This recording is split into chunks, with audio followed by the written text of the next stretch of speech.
Good morning दोस्तों, मेरा नाम है नीरज। और जैसा कि आप सबको पता ही है कि अभी लॉकडाउन की सिचुएशन चल रही है, तो स्कूल्स बंद हैं। स्कूल्स बंद होने के कारण हमारी पढ़ाई स्टार्ट नहीं हो पा रही है, बच्चे सब घर पे ही बैठे हैं। तो हमने सोचा कि क्यों ना हम हमारी जो क्लासेस चलती हैं वो क्लासेस के वीडियोस बनाकर हम यूट्यूब पर डालें, ताकि जो बच्चे घर बैठे हैं वो इससे पढ़कर अपनी पढ़ाई शुरू कर सकें। क्यों? क्योंकि अगर आप पढ़ाई शुरू करने के लिए लेट हो जाएंगे, यानी अगर आप स्कूल खुलने का इंतजार करेंगे कि स्कूल खुलेंगे तब हम पढ़ाई स्टार्ट करेंगे, तो मेरा विश्वास कीजिए 12th का कोर्स बहुत बड़ा है, आपको कोर्स कंप्लीट नहीं हो पाएगा। और हमें सिर्फ कोर्स ही कंप्लीट नहीं करना होता है, हमें रिवीजन भी करना होता है। तो ये सब देखते हुए हमारे स्कूल्स के बच्चे भी काफ़ी डिमांड कर रहे थे कि हम यूट्यूब पे वीडियो डालें।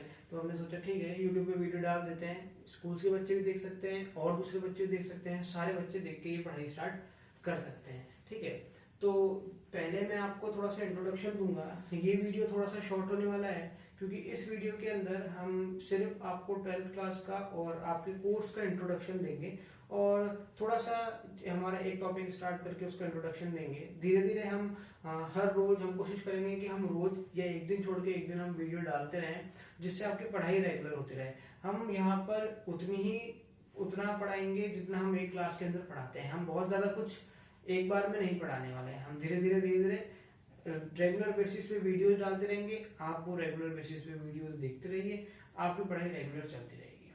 ठीक है, चलिए अकाउंट्स के अगर हम कोर्स की बात करें तो अकाउंट्स के कोर्स में एक बहुत बड़ा टॉपिक है पार्टनरशिप। पार्टनरशिप प्रैक्टिकल के हिसाब से भी बहुत इंपॉर्टेंट चैप्टर है और थ्योरी के हिसाब से भी बहुत इंपॉर्टेंट चैप्टर है। इसमें से थ्योरेटिकल क्वेश्चन भी खूब आते हैं और प्रैक्टिकल क्वेश्चन भी खूब आते हैं। तो हम क्या करते हैं, इसको पढ़ाने का तरीका, मेरा जो पढ़ाने का तरीका है वो ये है कि मैं हर क्लास के अंदर पार्टनरशिप का कुछ थ्योरेटिकल पार्ट लूंगा और कुछ प्रैक्टिकल पार्ट लूंगा। मैं ऐसा नहीं करता हूँ कि पहले मैं सिर्फ थ्योरी पढ़ा दूं, उसके बाद में फिर थ्योरी कंप्लीट हो जाए फिर मैं प्रैक्टिकल शुरू कराऊंगा। नहीं, मैं ऐसा नहीं करूंगा। मैं आपको थोड़ा बहुत थ्योरी करवाऊंगा, फिर थ्योरी के बाद में प्रैक्टिकल स्टार्ट करा दूंगा।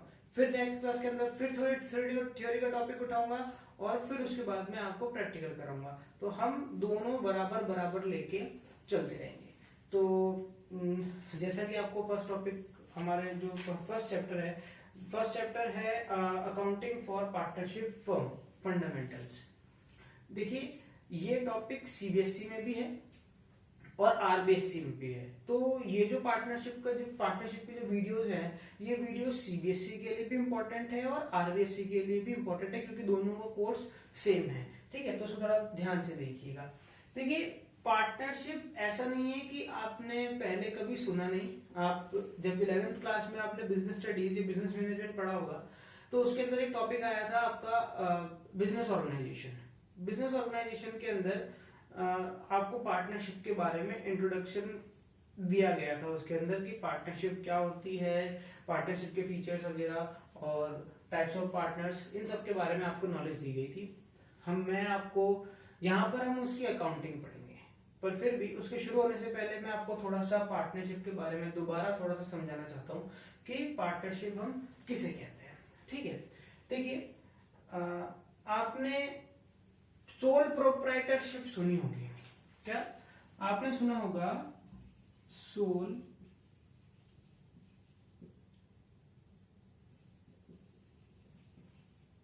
प्रोप्राइटरशिप। सोल प्रोप्राइटरशिप को हिंदी में बोलते हैं एकल व्यवसायी। यानी एक पर्सन जो अपनी कैपिटल लगाकर खुद के लिए एक बिजनेस स्टार्ट करता है प्रॉफिट अर्निंग के लिए, उसे सोल प्रोप्राइटर कहते हैं। सोल प्रोप्राइटर मतलब एक इंडिविजुअल पर्सन। तो देखिए, इंडिविजुअल इसमें होता क्या है कि जैसा कि आप लोग देखते हैं आपके आसपास में शॉप्स हैं, ये सब क्या है, सोल प्रोप्राइटर है। वो क्या करते हैं, उनके पास में जितना भी पैसा होता है, जितनी पूंजी होती है, सब अपनी अपनी कैपेसिटी के अकॉर्डिंग बिजनेस स्टार्ट करते हैं और उस बिजनेस को रन करके जो उससे प्रॉफिट अर्न होता है वो सारा का सारा। तो हम बात करें सोल प्रोप्राइटरशिप की, तो सोल प्रोप्राइटर में एक इंडिविजुअल पर्सन बिजनेस स्टार्ट करता है। इंडिविजुअल पर्सन अपनी कैपिटल लगा के बिजनेस स्टार्ट करता है, सारे डिसीजंस उस बिजनेस की वही लेता है और उस बिजनेस से अर्न होने वाला प्रॉफिट भी उसी का होता है। यानी वो ही उस पूरे बिजनेस का इकलौता मालिक होता है। पर देखिए, अगर आप सोल प्रोप्राइटरशिप की थोड़ा अगर अगर आप उसकी कमियां निकालें तो कमियों में क्या है कि अगर आपको सोल प्रोप्राइटरशिप में डिसीजन एक ही पर्सन ले रहा है, अगर मान लीजिए आपको बिजनेस एक्सटेंड करना है, बिजनेस बढ़ाना है सोल प्रोप्राइटरशिप में, तो आपको ऑब्वियस बात है ज्यादा मैन पावर की जरूरत होगी, ज्यादा कैपिटल की जरूरत होगी, ठीक है। बट एक पर्सन के पास में कितने रिसोर्सेज होंगे? एक पर्सन के पास में अनलिमिटेड रिसोर्सेज तो नहीं होंगे। तो इसकी कमियों को कुछ हद तक दूर करती है पार्टनरशिप। पार्टनरशिप इसकी कमियों को दूर करने के लिए एग्जिस्टेंस में आई है। पूरी तरीके से कमियां तो दूर नहीं करती, पर हाँ कुछ हद तक तो कमियों को दूर कर देती है। अब पार्टनरशिप का मतलब हुआ क्या? पार्टनरशिप का मतलब ऐसा हो गया, आप इसको एक एग्जांपल के रूप में लें कि एक पर्सन है ए और बी, दो पर्सन है और दोनों दोस्त हैं। दोनों ने मिलकर डिसाइड करा कि हम दोनों मिलकर मार्कर बनाने का एक बिजनेस स्टार्ट करेंगे, ठीक है। मार्कर बनाने का बिजनेस स्टार्ट करेंगे ये दोनों मिलकर। दोनों ने क्या करा, ए भी अपने घर से कुछ पैसे लेके आएगा और बी भी अपने घर से कुछ पैसे लेके आएगा। तो देखिए, अगर हम सोल प्रोप्राइटर की बात करें तो सोल प्रोप्राइटर में एक ही पर्सन था, एक ही जना पैसे लेके आ रहा था।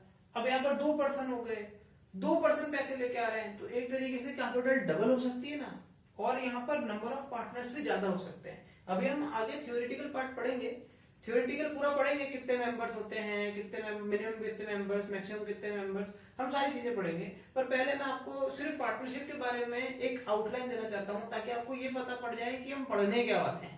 कई बार ऐसा होता है कि टॉपिक खत्म हो जाता है और हमें लास्ट तक यही पता नहीं पड़ता कि हम पढ़ना क्या चाह रहे हैं। तो पहले तो आप ये देखिए कि आप क्या पढ़ने वाले हैं इस पूरे टाइम में, आगे क्या पढ़ने वाले हैं, उसकी आउटलाइन तैयार हो जाएगी तो चैप्टर भी समझ में आ जाएगा पूरा का पूरा, ठीक है। तो देखिए, ए और बी दोनों ने मिलकर पार्टनरशिप करने की डिसाइड करी है। दोनों अपने अपने घर से पैसा लेके आएंगे, यानी दोनों कैपिटल लगा रहे हैं। अब तो किसका मतलब कैपिटल भी डबल हो गई है। अब पहले तो एक ही बंदा काम कर रहा था, अब बिजनेस में दो बंदे काम करेंगे तो ज्यादा एफिशिएंसी के साथ काम होगा। अगर बिजनेस एक्सटेंड करने की हम कोशिश करें, जैसे एक शहर में उन्होंने एक शॉप खोल रखी है, अभी चाहते हैं कि हम दूसरे शहर में भी अपनी शॉप खोल दें, तो एक शॉप को तो एक पर्सन ए संभाल लेगा और एक शॉप को कौन संभाल लेगा, बी संभालेगा। तो बिजनेस जब एक्सटेंशन होता है तो उसमें ही पार्टनरशिप बहुत अच्छा कारगर साबित होती है। और पैसा भी आपको पता चल ही गया है कि पैसा भी ज्यादा होता है। हाँ, एक चीज है कि इसमें भी लायबिलिटी अनलिमिटेड होती है और पार्टनरशिप में भी लायबिलिटी कैसी होती है, अनलिमिटेड होती है, ठीक है। अब देखिए, हम थोड़ा सा पार्टनरशिप को और समझते हैं। अब हम थोड़ा सा इसको, अभी तो मैंने आपको सिर्फ वर्बली ऐसे ही बताने की कोशिश करी, समझाने की कोशिश करी है कि पार्टनरशिप होती क्या है। अब हम इसको बुक की लैंग्वेज में, हमारी डेफिनेशन वाली लैंग्वेज में पढ़ेंगे कि पार्टनरशिप है क्या। तो देखिए, डेफिनेशन में क्या लिखा है, partnership is the relation between person who have agreed to share profit of the business। यहाँ पर जो की वर्ड है, यहाँ पर जो इंपॉर्टेंट वर्ड है, वो इंपॉर्टेंट वर्ड क्या है, प्रॉफिट। पहली चीज तो ये है, partnership is the relation between person who have agree, दोनों क्या हुए हैं, एग्री हुए हैं, किसके लिए, to share profit of the business carried on by all or any of them acting for all. यानी या तो वो सब जितने भी पार्टनर्स हैं वो सारे मिलकर उस बिजनेस को चलाएंगे, या फिर उन सब के बिहाफ पे कोई एक पार्टनर मिलकर उस बिजनेस को रन करेगा। एक बार वापस देख लेते हैं definition. Partnership is the relation between person who have agreed to share profit of the business carried on by all or any of them acting for all. ये डेफिनेशन किसके द्वारा दी गई है, ये इंडियन पार्टनरशिप एक्ट 1932 के according ये partnership है। हमारी जो पार्टनरशिप की गाइडलाइंस है, पार्टनरशिप जिसमें बनता है वो किस एक्ट में बनता है, वो बनता है इंडियन पार्टनरशिप एक्ट 1932। ये बहुत इंपॉर्टेंट। तो अगर हम डेफिनेशन से आगे चले तो डेफिनेशन के बाद आती है इसकी कैरेक्टरिस्टिक्स, क्या मिलके एक पार्टनरशिप क्रिएट करती है, किसे देख के हम बोल सकते हैं कि ये पार्टनरशिप है। उसमें सबसे पहली इंपॉर्टेंट चीज क्या है, टू और मोर पर्सन। देखिए, पार्टनरशिप में कम से कम दो पर्सन्स का होना, दो व्यक्तियों का होना बहुत जरूरी है। अब ये तो आप ही जानते हैं कि एक पर्सन पार्टनरशिप थोड़ा करेगा, कम से कम दो पर्सन का होना तो जरूरी है। अब देखिए, यहाँ पर अगर ध्यान देने वाली बात ये है, यहाँ पर मिनिमम नंबर्स ऑफ मेंबर्स में कितने हैं,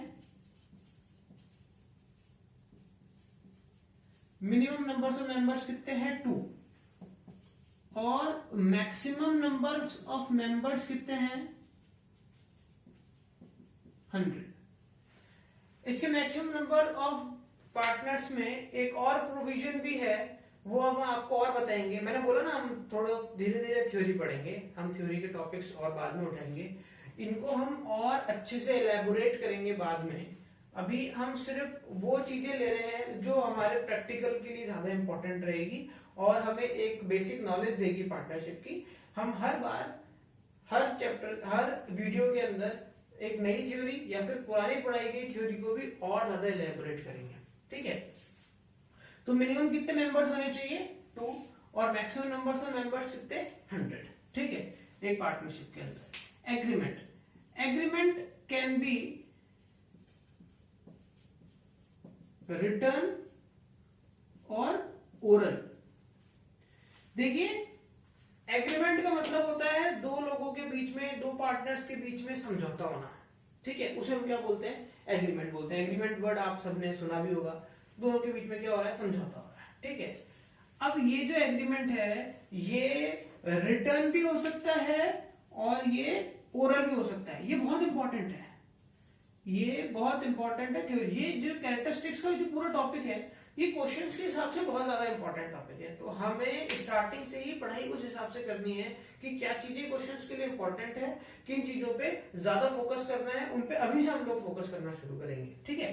तो देखिए एक तो नंबर ऑफ मेंबर्स बहुत ज्यादा इंपॉर्टेंट है और एक इंपॉर्टेंट है थ्योरी के हिसाब से एग्रीमेंट कैन बी रिटर्न और ओरल, यानी हम एग्रीमेंट को रिटर्न तौर पे भी बना सकते हैं और ओरली भी कर सकते हैं। ओरली का मतलब हो गया कि जो ए और मान लीजिए ए है और बी जो पार्टनर है दोनों ने मिलकर डिसाइड कर लिया, दोनों ने बस वर्बली ही बोल दिया कि आज से हम दोनों क्या कर रहे हैं पार्टनरशिप कर रहे हैं, मैं इतने पैसे लेके आऊंगा और आपको इतने पैसे लेके आने हैं और हम मिलके ये वाला बिजनेस करेंगे और ये हमारा प्रॉफिट शेयरिंग रेशियो रहेगा।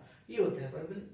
रिटर्न का मतलब होता है वो हर चीज को लिखेंगे, सारी जो भी वो बिजनेस रन करेंगे, बिजनेस में जो भी उनकी टर्म्स एंड कंडीशंस होगी वो सारी टर्म्स एंड कंडीशंस उसमें लिखेंगे और दोनों उसके नीचे साइन करके वो टर्म्स एंड कंडीशंस में क्या होंगे एग्री होंगे। वैसे मेरे हिसाब से देखा जाए तो रिटर्न एग्रीमेंट ज्यादा बढ़िया है। क्यों? क्योंकि दोनों ने उसमें क्या करा है अपनी टर्म्स एंड कंडीशंस लिखी है। अब टर्म्स एंड कंडीशंस क्या होती है? टर्म्स एंड कंडीशंस होती है कि भैया कौन कितने कैपिटल लेके आएगा, हमारा प्रॉफिट शेयरिंग रेशियो क्या होगा, अगर बिजनेस में इंटरेस्ट ऑन कैपिटल दिया जाएगा या नहीं दिया जाएगा, इंटरेस्ट ऑन ड्राइंग्स दिया जाएगा नहीं दिया जाएगा, ये सारी चीजें उसमें लिखी होती है। तो किसी पार्टनर्स को मान लो सैलरी देनी है तो किसी पार्टनर सैलरी दी जाएगी नहीं दी जाएगी, दी जाएगी तो कितनी दी जाएगी, तो इन सब की चीजों में क्या करते हैं पहले से ही लिख लेते हैं। जब पहले से ही लिख लिया और दोनों ने साइन करके उस पर एग्री हुए हैं, इसका मतलब आगे डिस्प्यूट का कोई चांस होता ही नहीं है। और अगर मान लो कोई डिस्प्यूट होता भी है तो जो पार्टनरशिप डीड में लिखा गया, जो इन्होंने एग्रीमेंट में लिखा गया है, उस एग्रीमेंट के अकॉर्डिंग उसका उस प्रॉब्लम को रिजॉल्व कर दिया जाएगा। और इस रिटर्न एग्रीमेंट को हम बोलते हैं पार्टनरशिप डीड। क्या बोलते हैं इसको?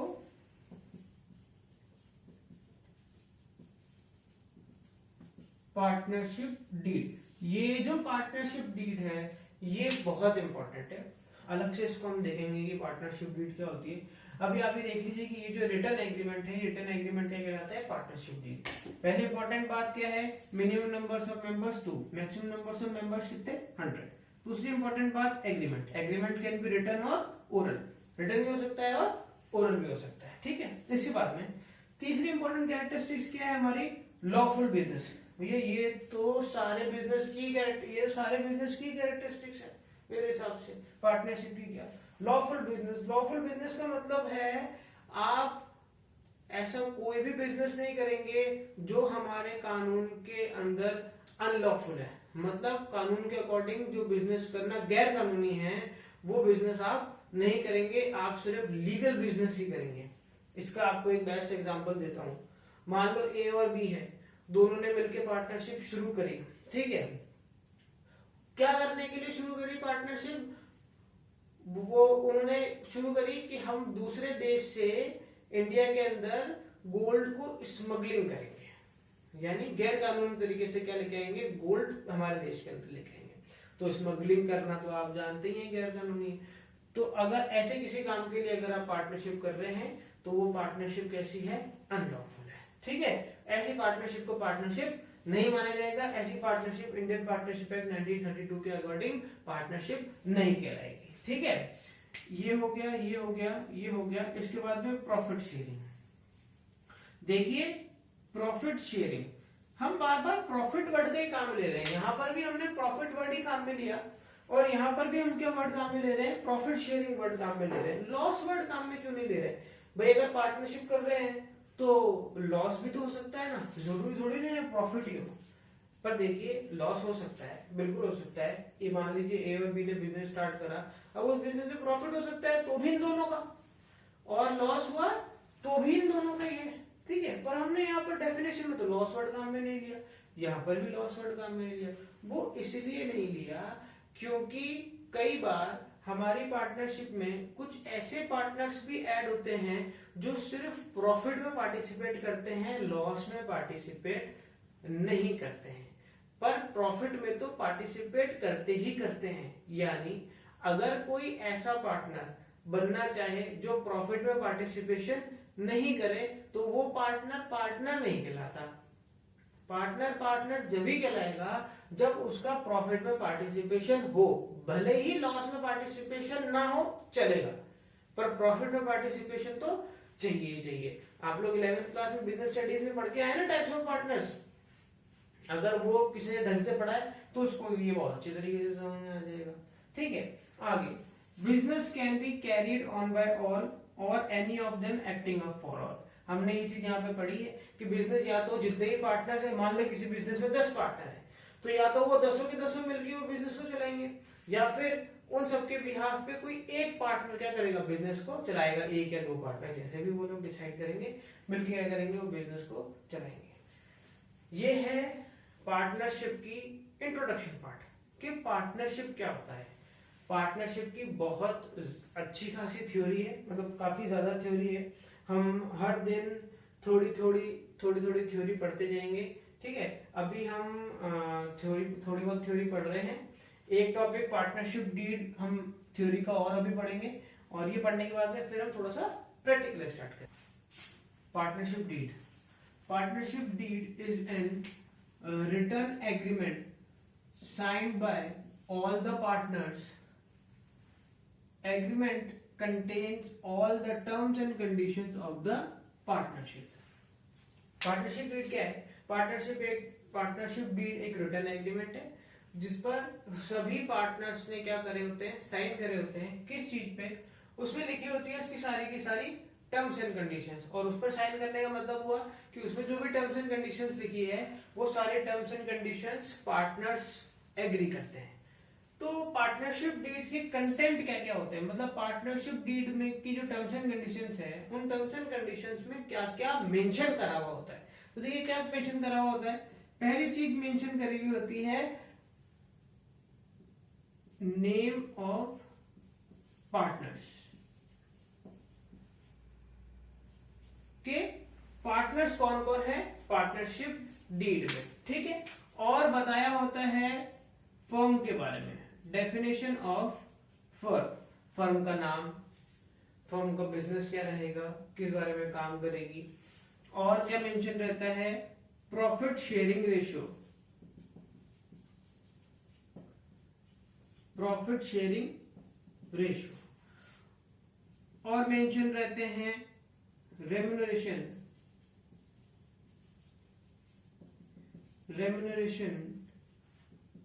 पेड टू पार्टनर्स, और हमें इंटरेस्ट ऑन कैपिटल के बारे में बताया हुआ होता है, और इंटरेस्ट ऑन ड्राइंग्स के बारे में बताया होता है। बहुत सारे टॉपिक होते हैं। अभी हम मेजरली हमने इसमें से 6 टॉपिक्स लिख लिए हैं। बहुत सारे होते हैं टॉपिक्स, जितने भी टर्म्स एंड कंडीशंस आप डालना चाहते हो डाल सकते हो, कोई लिमिट नहीं है। आप जिन जिन टर्म्स एंड कंडीशंस पे एग्री करवाना चाहते हो अपने पार्टनर्स को। देखिए जिसमें सबसे इंपॉर्टेंट है वो है प्रॉफिट शेयरिंग रेशियो। वो लोग डिसाइड करते हैं कि हमारा प्रॉफिट शेयरिंग रेशियो क्या रहने वाला है। वो लोग पहले से डिसाइड कर लेते हैं, वरना क्या पता बाद में डिस्प्यूट हो जाए कि भैया एक पार्टनर बोले कि नहीं मुझे कम मिल रहा है, मुझे ज्यादा मिलना चाहिए। इसलिए क्या करते हैं, वो पहले से डिसाइड कर लेते हैं कि हमारा प्रॉफिट शेयरिंग रेशियो क्या रहने वाला है। इसके बाद में remuneration paid to. Remuneration paid to का मतलब हो गया कि किसी पार्टनर को अगर हमें कोई सैलरी देनी है या कोई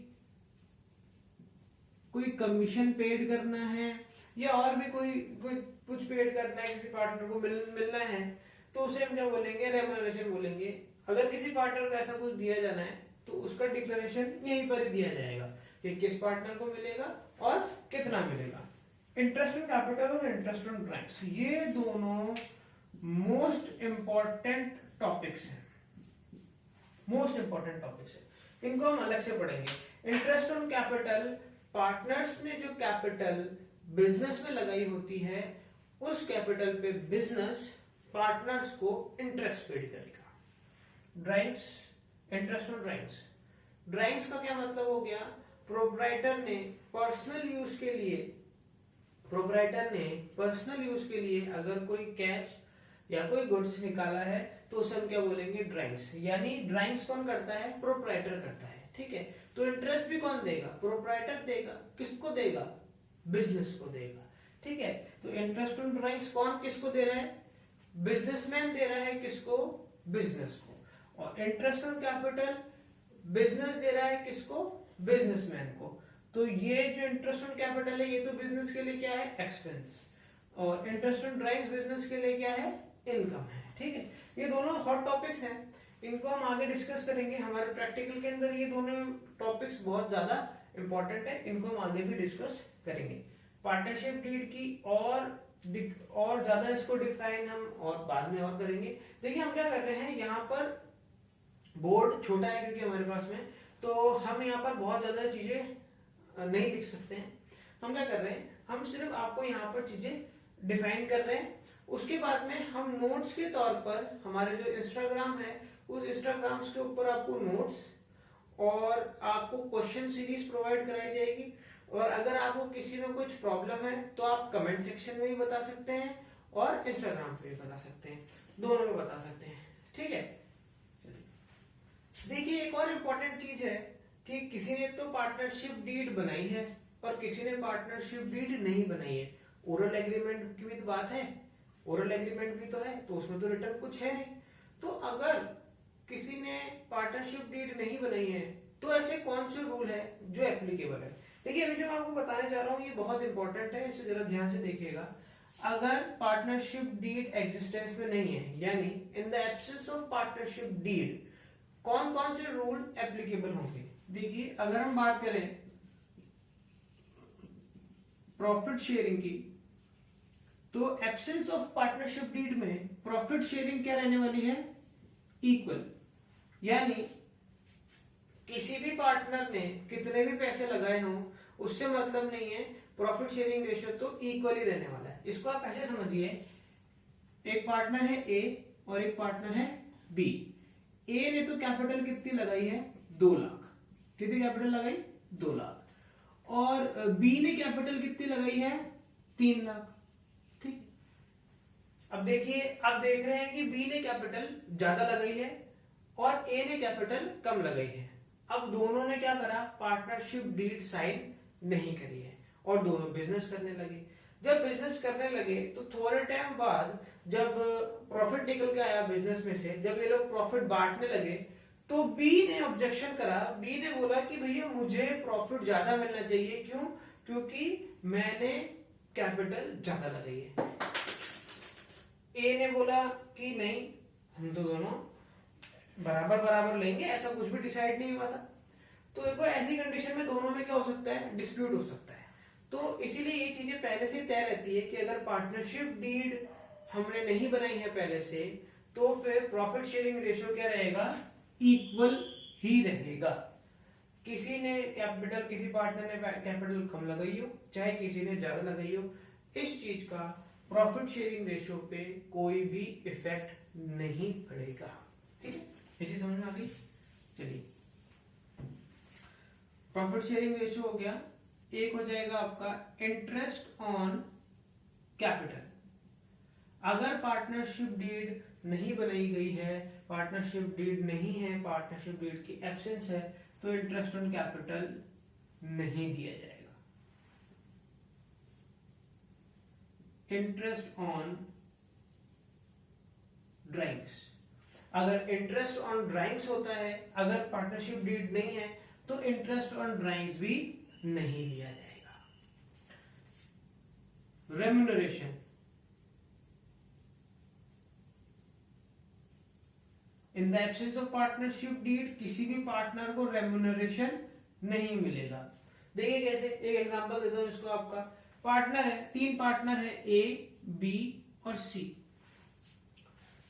अब तीनों ने मिलकर पैसा लगाया, पर सबसे ज्यादा ए ने लगाया, उससे कम बी ने लगाया और सबसे कम किसने लगाया, सी ने लगाया पैसा। इसीलिए क्या करता है सी, पूरे साल हमने डेफिनेशन में पढ़ा था कि या तो सारे पार्टनर्स या फिर सारे पार्टनर्स की बिहाफ पे कोई एक पार्टनर बिजनेस को रन कर सकता है। तो हम ये मानते हैं कि बिजनेस को कौन रन कर रहा है, बिजनेस को रन कर रहा है सी। अब सी बिजनेस को रन कर रहा है, साल भर हो गया, अब सी डिमांड करता है लास्ट में कि मुझे सैलरी मिलनी चाहिए। क्यों? क्योंकि आप दोनों तो बिजनेस को देखने आ नहीं रहे थे, बिजनेस को तो कौन संभाल रहा था, मैं संभाल रहा था। तो आप मुझे क्या करो, पर मंथ के हिसाब से सैलरी दो। अब देखो इन लोगों के बीच में डिस्प्यूट हो गया। तो ऐसी कंडीशन में क्या होता है, ऐसी कंडीशन में अगर पार्टनरशिप डीड लिखी होती है, तो अगर पार्टनरशिप डीड में अगर मेंशन कर रखा है कि भैया सी को सैलरी देनी है, तो फिर तो सी को सैलरी देनी पड़ेगी। पर यहाँ पर पार्टनरशिप डीड नहीं है, तो ऐसी कंडीशन में सी को सैलरी नहीं मिलेगी। ठीक है, चलो। इंटरेस्ट ऑन पार्टनर्स लोन, देखिए कई बार क्या होता है कि पार्टनर्स अपनी फर्म को क्या दे देते हैं, लोन दे देते हैं। जैसे यहां पर देख लीजिए कि ए, बी और सी है। थोड़े टाइम बाद इनको, तीनों ने कैपिटल लगा के बिजनेस स्टार्ट करा। थोड़े टाइम बाद इनको पैसे की जरूरत पड़ी। अब इन्होंने सोचा कि हम बैंक से क्या करते हैं, लोन लेते हैं। तो बैंक से लोन लेने की बजाय ए ने सजेशन दिया कि मेरे पास पैसे और पड़े हैं घर पे, पर मैं उसको एज ए कैपिटल बिजनेस में नहीं लगाना चाहता। ठीक है, तो बी और सी बोलते हैं तो ठीक है, आप हमें क्या कर दो, लोन दे दो, फर्म को लोन दे दो। बैंक से लोन लेंगे इससे बढ़िया तो अपने पार्टनर से ही लोन ले लेंगे ना, भाई बाहर वाले से लोन क्यों ले, अपने वाले से लोन ले लेंगे। ठीक है, तो ए ने क्या करा, वो पैसा एज ए लोन किसको दे दिया, फर्म को दे दिया। अब क्योंकि ये लोन है तो लोन तो चुकाना तो पड़ेगा ही, और लोन पे इंटरेस्ट भी पेड होता है। अगर हम बैंक से लोन लेते हैं तो बैंक को भी तो इंटरेस्ट देते कि नहीं देते। तो वैसे ही ए से लोन लिया है हमने, तो ए को भी हम क्या पेड करेंगे, इंटरेस्ट पेड करेंगे। अगर पार्टनरशिप डीड में इंटरेस्ट ऑन पार्टनर्स लोन के रिगार्डिंग कोई भी इंफॉर्मेशन नहीं दी गई हो, तो हम उस पार्टनर को 6% पर एनम की रेट से इंटरेस्ट पेड करेंगे। 6% पर एनम की रेट से इंटरेस्ट पेड करेंगे। देखिए ध्यान से देखिए, इंटरेस्ट ऑन ड्राइंग्स नहीं मिलेगा, रेम्यूनरेशन नहीं मिलेगा, इंटरेस्ट ऑन कैपिटल नहीं मिलेगा, पर इंटरेस्ट ऑन पार्टनर्स लोन मिलेगा। कितना परसेंट, 6% पर एनम की रेट से। अगर पार्टनरशिप डीड बनाई होती और पार्टनरशिप डीड में इंटरेस्ट ऑन लोन के बारे में मेंशन करा होता और कोई और रेट डिसाइड कर ली होती, मान लो उन्होंने पार्टनरशिप डीड में पहले से डिसाइड कर लिया कि इंटरेस्ट ऑन लोन पर हम कितना परसेंट देंगे, 10% देंगे, तो फिर हम उसको कितना पेड करेंगे, इंटरेस्ट 10% पेड करेंगे। पर अगर हमने पार्टनरशिप डीड नहीं बनाई है, तो फिर तो कितनी परसेंट की रेट से पेड होगा, 6% की रेट से इंटरेस्ट पेड हो जाएगा उस पार्टनर को जिसने फर्म को लोन दिया है। ठीक है, तो ये कुछ इंपॉर्टेंट टॉपिक्स हैं, ये बहुत इंपॉर्टेंट टॉपिक है, मैं चाहता हूं कि आप इसको नोट करें। जो देखिए ऐसा है कि जितनी भी डेफिनेशंस वगैरह मैंने लिखाई है, ये भी आप धीरे धीरे नोट करते जाएं। आप वीडियो पॉज करके नोट कर लें, जैसा भी हो देख लें। हम बाद में इंस्टाग्राम पे नोट्स भी डालेंगे, आप वहां से भी देख सकते हैं, पर आप नोट करेंगे ज्यादा बेहतर रहेगा।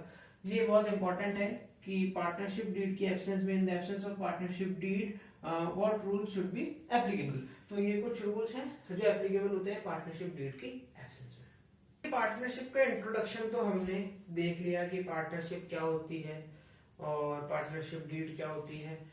अब 12th क्लास में आपको ये पढ़ाया जाएगा कि पार्टनरशिप की अकाउंटिंग कैसे की जाती है। तो पार्टनरशिप की अकाउंटिंग देखते हैं। देखिए, पार्टनरशिप की अकाउंटिंग का जो बेस स्टार्ट होता है, पार्टनरशिप में कौन कौन से अकाउंट बनते हैं, पहले मैं आपको उसके बारे में बता देता हूँ। पार्टनरशिप के अंदर सबसे पहला अकाउंट बनता है profit and loss appropriation account. देखिए, मैं जानता हूँ मेरी राइटिंग बहुत बेकार है, मैं खुद बोल रहा हूँ मेरी राइटिंग बहुत बेकार है, हो सकता है आपको समझ में ना आ रही हो। तो जब मैं बोलता हूँ आप उसको ध्यान से सुनिए और उसको नोट करिए। मैं कोशिश करूंगा कि मैं मेरी राइटिंग सुधारूं, मैं कोशिश करूंगा मेरी राइटिंग सुधारूं, ठीक है, ज्यादा साफ लिखने की कोशिश करूं। पर आप मेरी बात को बिल्कुल ध्यान से सुन के और फिर उसे नोट कर लिया कीजिए। Profit and loss appropriation account एक बनेगा पार्टनर्स कैपिटल अकाउंट, एक बनेगा पार्टनर्स करंट अकाउंट। यहां पर इन दोनों में एक कंडीशन है, मेथड है, दो मेथड है, उसके बारे में हम अभी देखेंगे। अभी आप ये देख लीजिए। और एक आपकी बनेगी balance sheet, profit and loss appropriation, partners capital, partners current और बैलेंस शीट। बैलेंस शीट तो आप जानते ही हैं, ये profit and loss appropriation account बिल्कुल प्रॉफिट एंड लॉस अकाउंट की तरह होता है जो आपने 11th क्लास के अंदर पढ़ा था। देखिए, अगर आप ये चैप्टर समझना चाहते हैं तो पहले जो आपने फाइनल अकाउंट्स पढ़े थे 11th क्लास के अंदर, उस फाइनल अकाउंट्स के अंदर जो P&L अकाउंट और बैलेंस शीट पढ़ी थी उसे ध्यान से एक बार दोबारा रिवाइज कर लीजिएगा। क्यों? क्योंकि उसका रिवीजन यहाँ पर बहुत काम आने वाला है, ठीक है। कई बच्चों को कंफ्यूजन रहता है, उन लोगों की बैलेंस शीट मैच नहीं कर पाती है, उन्हें डाउट रहता है कि कौन सा आइटम किस तरफ आएगा। तो देखिए, ये आपको एक बार दोबारा रिवाइज करना पड़ेगा ताकि वो कंफ्यूजन आपको यहाँ क्रिएट ना हो, ठीक है। तो profit and loss appropriation account, और अभी हम सिर्फ profit and loss appropriation account, profit and loss appropriation account, ये इसका परफॉर्मा है, particular amount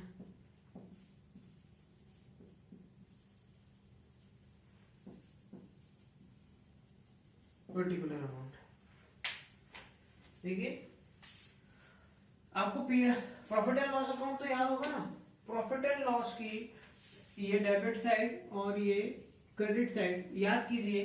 profit and loss account की डेबिट साइड में हम सारे के सारे क्या लिखते थे, एक्सपेंसेस और लॉसेस, और इस साइड में क्रेडिट साइड में क्या लिखते थे, इनकम और गेन। यहां पर भी बिल्कुल वैसे ही करना है, पर जो आइटम P&L में आ चुके हैं वो यहां नहीं आएंगे। यहां पर क्या आएंगे, यहां पर सिर्फ वो आइटम आएंगे जो किससे रिलेटेड होंगे, जो सिर्फ पार्टनर से रिलेटेड होंगे, सिर्फ वही आइटम P&L अप्रोप्रिएशन अकाउंट में आएंगे, बाकी नहीं आएंगे। गिने चुने 5-6 आइटम है, बस आपको वो ध्यान रखना है और कुछ भी नहीं करना। पहली चीज देखने वाली ये है कि जो हमने प्रॉफिट एंड लॉस, ये अकाउंट कब बनता है, प्रॉफिट एंड लॉस अकाउंट बनाने के बाद। तो देखिए, प्रॉफिट एंड लॉस अकाउंट से क्या निकलता है, या तो नेट प्रॉफिट निकलेगा या फिर नेट लॉस निकलेगा। अगर नेट प्रॉफिट निकलेगा तो P&L की किस साइड में निकलेगा, डेबिट साइड में निकलेगा। और अगर नेट लॉस निकला होगा तो P&L की किस साइड में निकलेगा, क्रेडिट साइड में निकलेगा। यानी अगर मैं एक रफली अगर एक परफॉर्मा बनाऊं, मैं मान लूं कि ये क्या है, प्रॉफिट एंड लॉस अकाउंट है, तो अगर नेट प्रॉफिट निकला होगा तो कहां निकला होगा, यहां निकला होगा। क्या करके निकला होगा, टू नेट प्रॉफिट। और अगर लॉस निकला होगा तो कहां निकला होगा, इस साइड निकला होगा। क्या करके निकला होगा, बाय नेट लॉस। तो अब वो क्वेश्चन में मेंशन होगा, या तो नेट लॉस दिया होगा, या तो नेट प्रॉफिट दिया होगा, या फिर नेट लॉस दिया होगा। अगर नेट प्रॉफिट दिया है तो उस नेट प्रॉफिट को हम कहां उतारेंगे, यहां पे। क्या करके उतारेंगे, बाय नेट प्रॉफिट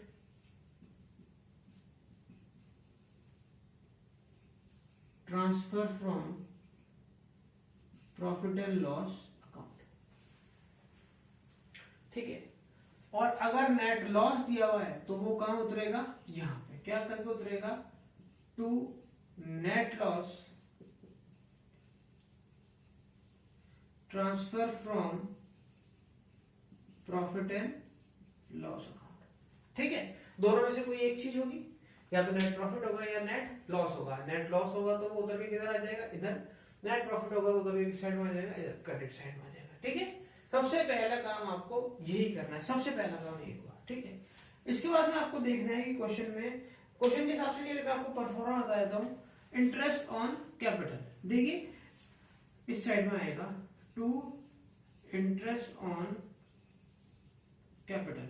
मान लो दो पार्टनर है तो ए और बी दोनों का जो इंटरेस्ट कैलकुलेट होता है वो लिख के बाहर आ जाएगी उसकी अमाउंट। अब देखिए यहाँ पर एक चीज देखना, मैंने आपको क्या बोला था, इंटरेस्ट ऑन कैपिटल कौन किसको देता है? इंटरेस्ट ऑन कैपिटल देता है बिजनेसमैन को, यानी ये लॉस किसका है? बिजनेस का है। और हम सारी अकाउंटिंग किसके पॉइंट ऑफ व्यू से करते हैं? बिजनेस पॉइंट ऑफ व्यू से करते हैं। तो बिजनेस के हिसाब से इंटरेस्ट ऑन कैपिटल क्या है? लॉस है, तो इसलिए किस साइड में आ रहा है? डेबिट साइड में आ रहा है। देखिए वो थ्योरी हमें याद रखनी है 11th क्लास वाली। ठीक है, अगर कोई पार्टनर को हम कोई सैलरी वगैरह दे रहे हैं तो टू पार्टनर्स सैलरी। ठीक है, कोई कमीशन वगैरह देना है तो टू पार्टनर्स कमीशन, उस पार्टनर का नाम करके कमीशन आ जाएगा। ठीक है, और देखिए हमने एक बात कही थी इंटरेस्ट ऑन ड्राइंग्स की। इंटरेस्ट ऑन ड्राइंग्स कौन किसको देता है? इंटरेस्ट ऑन ड्राइंग्स पार्टनर्स देते हैं किसको? बिजनेस को। तो ये बिजनेस के लिए क्या है? इनकम है, तो इसलिए किस साइड में आएगा? इस साइड में, बाय इंटरेस्ट ऑन ड्राइंग्स। जो भी पार्टनर ने ड्राइंग करी है उसका नाम लिखिए, उसका इंटरेस्ट कैलकुलेट कीजिए और अमाउंट बाहर लिख दीजिए। देखिए ये जो दोनों टॉपिक हैं, एक तो ये टॉपिक और एक ये टॉपिक, दोनों की कैलकुलेशन है। इंटरेस्ट ऑन ड्राइंग्स कैसे कैलकुलेट होगा और इंटरेस्ट ऑन कैपिटल कैसे कैलकुलेट होगा। अभी हम आपको सिर्फ परफॉर्मा बता रहे हैं, फिर हम आपको सिखाएंगे, एक हम पूरा वीडियो डालेंगे इंटरेस्ट ऑन कैपिटल पे, फिर हम एक पूरा वीडियो डालेंगे इसमें इंटरेस्ट ऑन ड्राइंग्स पे। उसके बाद में फिर हम ये परफॉर्मा क्वेश्चन में अप्लाई करके बनाना शुरू करेंगे। अभी हम सिर्फ आपको इंट्रोडक्शन, जैसा कि मैंने बोला था कि मैं फर्स्ट वीडियो में सिर्फ इंट्रोडक्शन डाल रहा हूँ, तो अभी सिर्फ इंट्रोडक्शन चलेगा। नेक्स्ट वीडियो से हम प्रैक्टिकल और थ्योरी स्टार्ट कर देंगे। ठीक है, और क्या आएगा इसमें? एक और आता है यहाँ पर रिजर्व्स। क्वेश्चन में देखेंगे हम कैसा आएगा, अभी आप सिर्फ देख लीजिए, इधर आता है रिजर्व। इसके बाद में हम इसकी टोटल लगाएंगे परफॉर्मे की, और टोटल लगा के हम जैसे बैलेंस निकालते हैं, जैसे प्रॉफिट एंड लॉस अकाउंट का बैलेंस निकाला था, ऐसे ही इसका भी बैलेंस निकालेंगे। अगर बैलेंस इसका यहाँ अगर इसका बैलेंस यहाँ निकला तो क्या हो जाएगा? टू पार्टनर्स कैपिटल, ब्रैकेट में क्या लिख देंगे? प्रॉफिट।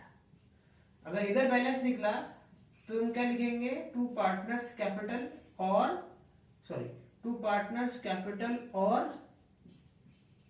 करंट, और ये कहलाएगा आपका प्रॉफिट। ये कैपिटल और करंट मैंने ऐसे क्यों लिखा बताऊंगा बाद में, अभी आप सिर्फ इसको देख लीजिए यहां पर। और अगर लॉस निकला तो बाय पार्टनर्स कैपिटल और करंट लॉस बैलेंसिंग फिगर, या तो ये आएगा या फिर ये आएगा। तो देखो पहली चीज तो क्या है, आपको क्या उतारना है? नेट प्रॉफिट या नेट लॉस आपको क्या करना है? इस परफॉर्मा में उतारना है P&L अकाउंट का जो नेट प्रॉफिट या नेट लॉस दे रखा होगा उसको। उसके बाद में आपको क्वेश्चन में देखना है कि क्या कोई इंटरेस्ट ऑन कैपिटल का प्रोविजन है, अगर है तो हम उसे यहाँ लिखेंगे। उसके बाद देखना है कि कोई पार्टनर को सैलरी मिल रही है या नहीं मिल रही है, अगर कोई है तो यहाँ लिखेंगे। उसके बाद देखेंगे क्वेश्चन में आपको किसी प्रॉफिट को रिजर्व करने के लिए दिया है या नहीं दिया है तो यहाँ लिखेंगे। उसके बाद हम देखेंगे इंटरेस्ट ऑन ड्राइंग्स। ये सब लिखने के बाद में फिर हम क्या निकालेंगे? बैलेंस या तो इधर आएगा या फिर इधर आएगा। ठीक है, देखिए ये परफॉर्मा है, ये परफॉर्मा आपको नोट करना है। अगर आपको कोई चीज समझ में नहीं आ रही है आप मुझे कमेंट सेक्शन में बताइए, मैं आपको समझाने की कोशिश करूंगा। ठीक है, इनमें से कोई भी चीज अगर आपको, ये परफॉर्मा है, बहुत ज्यादा आइटम नहीं है इसके अंदर, लिमिटेड आइटम है, आपको इसको समझना है। नहीं समझ में आ रहा है इसको याद कर लो, पर ये आपको याद करना बहुत जरूरी है, ये बहुत इंपॉर्टेंट है। ठीक है, कोई भी आपको परेशानी है, कोई भी दिक्कत है, कमेंट सेक्शन में हमें बताइए, हम आपकी प्रॉब्लम सॉल्व करने की पूरी कोशिश करेंगे। ठीक है, तो ये हमारा कुछ टॉपिक था, हमने अभी इसको कराया है, और अब हम नेक्स्ट वीडियो डालेंगे इंटरेस्ट ऑन कैपिटल पे, फिर डालेंगे इंटरेस्ट ऑन ड्राइंग्स पे, और उसके बाद में हम इसके प्रैक्टिकल क्वेश्चंस स्टार्ट करेंगे। तो दोस्तों, आप लोग घर पे बैठे हैं, घर पे यूं ही बैठकर अपना समय बर्बाद ना करें, पढ़ना शुरू कर दें। अकाउंट्स है, बहुत बड़ा कोर्स है, बहुत दिक्कत आएगी, तो पढ़ना आप शुरू कर दें ताकि आप टाइम पर रिवीजन कर पाए। हमारा मेन मोटिव है कि आप घर पे बैठे बैठे जो फ्री टाइम आपको निकल रहा है उसको आप यूटिलाइज करें और पढ़ना शुरू करें। ठीक है सर, जय हिंद, जय भारत।